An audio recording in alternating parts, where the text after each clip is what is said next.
This sensory language activity is intended to be used in conjunction with the memory map activity that goes along with your childhood paper. I recommend that you do this activity, the sensory language activity, before you do the memory map activity. This activity is similar to using snapshots and thought shots because it can help you to develop your descriptions. It puts you in touch with details in a scene. In this case, you will be drawing from your 5 senses: seeing, hearing, feeling, smelling, tasting. This activity is based on a coping technique called grounding that I learned when I first realized I was struggling with anxiety. It is also sometimes used for people who are coping with pain. In fact, I learned about it in childbirth classes. I also think it is a really cool way to collect information and details to write about. To do it, you begin by relaxing yourself and taking deep belly breaths. Then you begin to notice your surroundings, trying to observe 5 things you can see, 4 things you can feel, 3 things you can hear, 2 things you can smell, and 1 thing you can taste. This process should help you become more present in the moment. It grounds you in the present moment. If you are a novice, a minute or less should be plenty, but you can practice grounding for as long as you'd like. It's amazing how much sensory information the quietest and most barren room has in it. If you want, this would be a good time to pause it and give it a try. I really like using the grounding technique as a means of time traveling. This is a great way to flex your imagination muscles. So I try to put myself into my childhood body and to see the world through those childlike eyes. I recommend that you think of a place or a space from childhood, your childhood room, a park you really liked, your backyard, the soccer field you always played in, your grandma's kitchen, any place where you have a lot of strong memories. Then you breathe deeply, close your eyes, and put yourself into your childhood body. Then put yourself into that special space and try to look around and see it from your child's eye view. Then, in that childhood body, go through the process of observing 5 things you can see, 4 things you can feel, 3 things you can hear, 2 things you can smell, and 1 thing you can taste. Once you're done, you can free write about the experience or start making lists of the things that you encountered as you worked on grounding yourself in the past. It can sometimes be pretty darn surprising what comes up. It's not always just sensory details. Sometimes putting yourself into that space and your childhood body can bring up unexpected memories and experiences long forgotten. Take notes. Then, after you've completed the grounding activity, check out the memory map activity in the childhood reflection introduction and get started We'll be looking drafting. particularly at objects from childhood and spaces from childhood, places that evoke memories and emotions. So, for this paper, you will describe either an object from childhood or a special space from childhood. This paper will be including description of the object or space, a specific memory about that object or space, and reflection about why that space or object was important to you. In order to pick your object or space, I would suggest the main guideline that I would suggest is that you should choose something that evokes particularly strong memories or emotions from your childhood. We're also going to be doing an activity called a memory map activity that I'll talk about today, which should help you select an object or place to write about. As you're working on this, start using some of the techniques that we've been talking about so far this semester.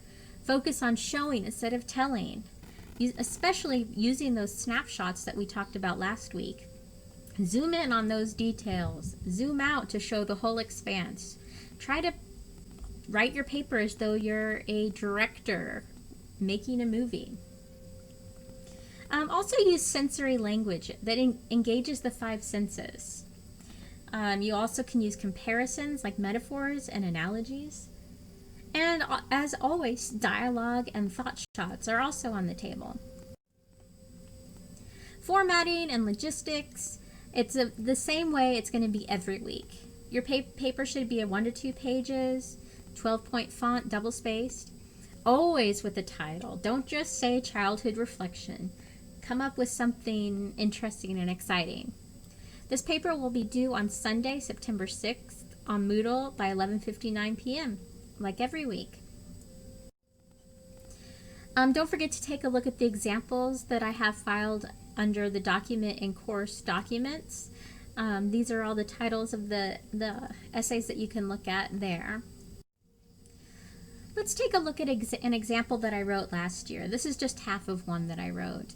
You'll notice that I used the third person rather than first person, which is what I suggested first person last week. I do think that first person is easier, but sometimes it's fun to experiment and try different things. So this one's called A Break in the Hedge. A girl bears a sturdy stick, which she uses to chop at the leaf-laden branches drooping around her. She is trying to cut a path into the clearing between two bushes. The rush of the nearby highway is suddenly muffled as she pushes the branches aside and submerges herself into the leaves. At first, there seems to be a terrible stillness in here. But soon, small birds begin to twitter, darting from branch to branch again. The cicada is close enough that its buzz pierces the girl's eardrum. She knows she's home, but somehow she's not home. She could be anywhere in here. She stretches her ears out from within and hears the tinkling sound of her mom playing hammered dulcimer on the deck.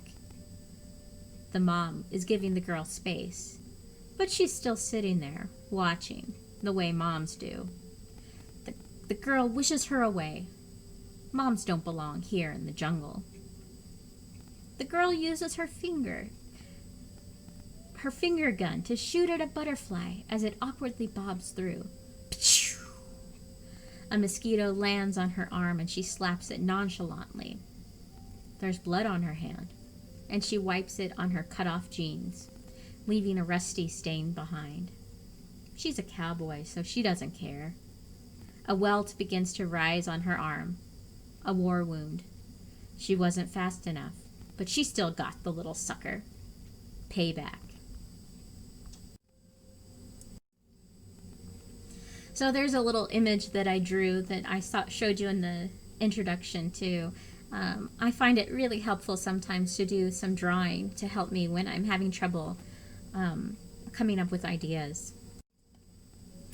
And so that's what I was going to have you guys do today, is to do a little bit of drawing. I'd like for you, even if you don't do this along with me as I talk now, you will do this activity as part of your homework for the week. So this is an invention activity. Invention means it helps you come up with ideas. So let's take a look at this memory map invention activity. So you begin by thinking of a place from your childhood where you have strong memories. It could be a place where you felt happy or content or safe or energized. I've also had students write about places that were emotionally difficult to write about. It's up to you if you feel brave enough to take on something like that. So I started looking at some options. The backyard at my house, which is what I wrote about. I've also written about my grandma's kitchen and my room. I still haven't written about the basement where we played, so that might be an option for me to write about this year. So what you're going to do to begin with is to draw a map of the location using an aerial view, looking down on it. Then you'll try to get landmarks and big furniture placed where they belong. You might have to specify a date range to get it as consistent as possible. So for the piece that I just read you, I had begun by drawing the back of our house, the backyard. So you have, you can kind of see where the gravel driveway comes down. you have see the hedges in the back of the yard, dog pen shed, all the little details. I went ahead and labeled it so that I could know what things were. But if you're a better artist than me, you might not need to do labeling like that. After you have a basic map sketched out like that, you can start being a little bit more detailed and place items in there, and even start adding color. So here's my example. Adding in the color helps me to sort of differentiate where everything is. You can really see where the flower beds were. I placed the giant sunflower over on the left side. My dad's blue truck, which I have written about during childhood. The hedges in the back. I have a little piece here for the St. Francis statue. Trying to place those items can really place you into those experiences. After you have your map and things started occurring to you as you place them on the map, take out a second sheet of paper and zoom in on 3 or 4 of the items to pay a little bit closer attention to. Go ahead and draw them and write a few words describing these items and explaining your memories of them. So I'm hoping that, like me, certain objects really jumped out to you in your memory as you worked on those maps. For me, I had some really weird ones. So like the first one, I had this strong memory of the crabapple tree and all the little crab apples that would fall on the ground every fall. And my dog Ernie would come over and lick them up, and then he'd throw them up because you can't really digest them very well. Then I had the St. Anthony statue, which it may have actually been St. Francis. My mom and dad both like both of those saints, and so who knows, it could have been either of them. I don't remember. I also had the memory association of the hedges, which is what I ended up writing about for that year. But I also had a memory of sitting on the roof and listening to music, like a weird little kid I was too. So the idea with this part of it is to just start getting some basic ideas down, and then you have some stuff to choose from. This week you will be reading and working with a text called Bird by Bird, where you'll learn about shitty first drafts. So always remember that it's okay to start with a shitty first draft. It doesn't have to be pristine. I'm really surprised that this one that I'm showing you right now actually doesn't have more scratch outs and arrows all over the place, because that's really how writing happens for most people. After you have taken a few minutes to look at a few options, select one and start drafting an essay that in which you describe the item and reflect on your memories associated with it. Essentially, start writing the paper. I'll end this introduction to the childhood paper with this image so that you can pause it and look at it and spend some time with it if you need to. These are the 3 main things you need to do for the memory map activity that I'm asking you to do this week in preparation for your final paper. Please go ahead and upload images onto Moodle for me. You may have some sort of drawing app on your computer that you can use instead of doing it on paper and taking pictures. Whatever you do, give the drawing a try. These are all different experiments that we do to see what works for you. If drawing and making maps isn't something that resonates with you now, hopefully something will happen that we will talk about later in the semester that you will find really useful for you. So if this isn't your thing, hopefully your thing will be just around the corner. See you soon. Bye.